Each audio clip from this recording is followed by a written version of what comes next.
And after nearly 18 months of war in Gaza, Israel's aim of destroying Hamas, the militant Islamist organization, is still unfulfilled. In recent days, the Israeli military inflicted serious damage on the group, killing more Hamas senior leaders in airstrikes.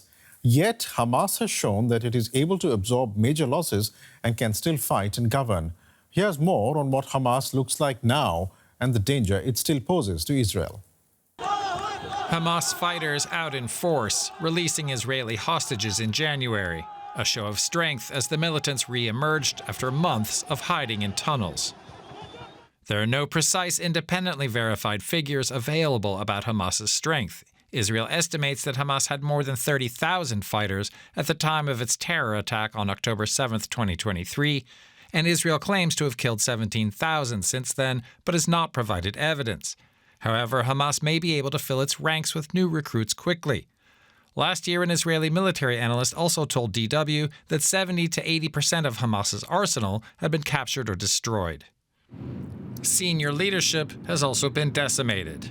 Yahya Sinwar, the group's leader in Gaza, as well as the group's political leader, Ismail Haniyeh in Qatar, are dead. Israel claims it has also killed the leader of the military wing, Mohammed Deif, but the group has historically been able to replace its leadership quickly. Replacing lost and destroyed weaponry may be more difficult. Hamas's ally Hezbollah in Lebanon has been greatly diminished, and Israel now controls the border with Egypt, where Hamas formerly smuggled weapons into Gaza. But the militants are still able to fire rockets into Israel.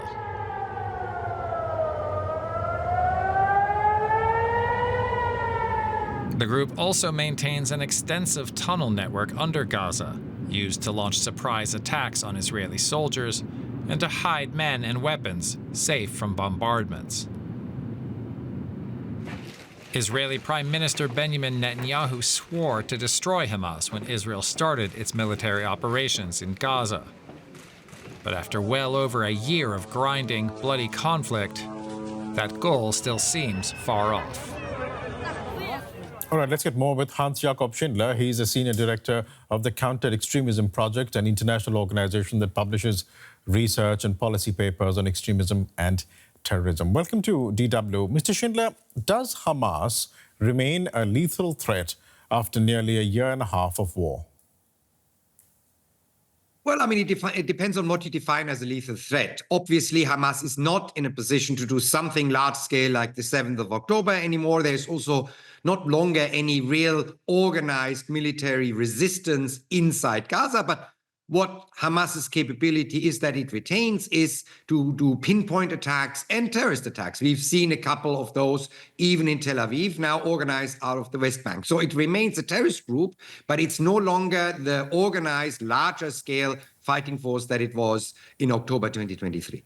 Many of its members, including its leaders, have been killed. Significant amounts of ammunition have been destroyed.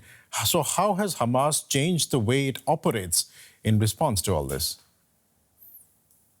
I mean, it requires many fewer leaders and much fewer fighters to do these kind of pinprick terrorist attacks, as Hamas had done over many years shortly after its existence. So for that, you need much less material, and that is the capability that Hamas still maintains. Resupply is indeed a challenge, luckily for Hamas, because the borders are controlled, but no border is ever airtight. So there's always something that you can smuggle. Enough to remain a terrorist group, not enough to rebuild its fighting force. Hamas's main backer, Iran, has also been arguably significantly weakened, as has Hezbollah, the other Iranian proxy. Is that having an impact on Hamas as well? Clearly, it does not allow Hamas to rebuild in any shape and form right now. But what is also clear is that the international community, Europe, the United States, has not done enough to actually stop Hamas from gaining money, not only from Iran, but also from its investments and companies around the world that it has done and built up over many years to stop donations flowing from the US or the Europeans to Hamas, which means all Hamas would have to do is to survive in whatever small form it has in the Palestinian territory, wait until this conflict is over, and then use this money to rebuild itself.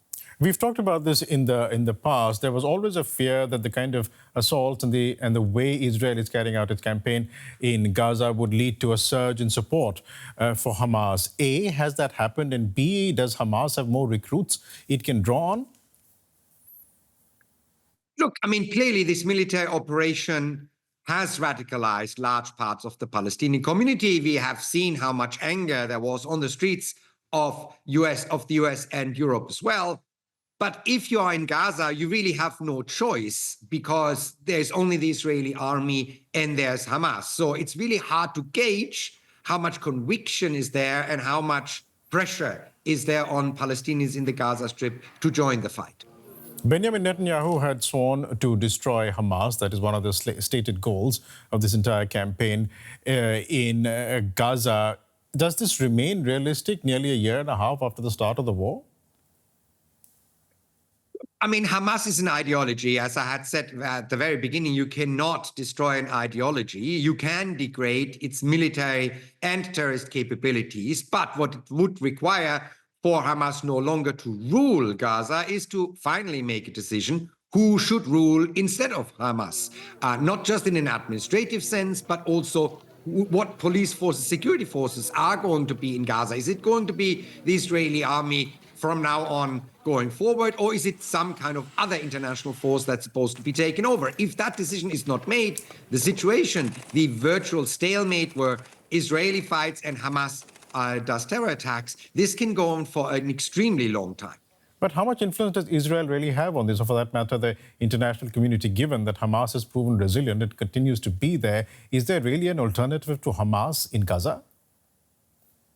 Well, it does require a very difficult political decision, which has potentially very serious domestic political consequences for Prime Minister Netanyahu, because part of his coalition are hardliner, right-wing hardliners who would leave the coalition and therefore break the government if he makes a decision that anyone but Israel is supposed to secure the Gaza Strip. So he is in a bit of a conundrum. He can't really win in a way that Hamas is no longer able to do terror attacks, but he also has a political problem to decide what should be the future of the Gaza Strip.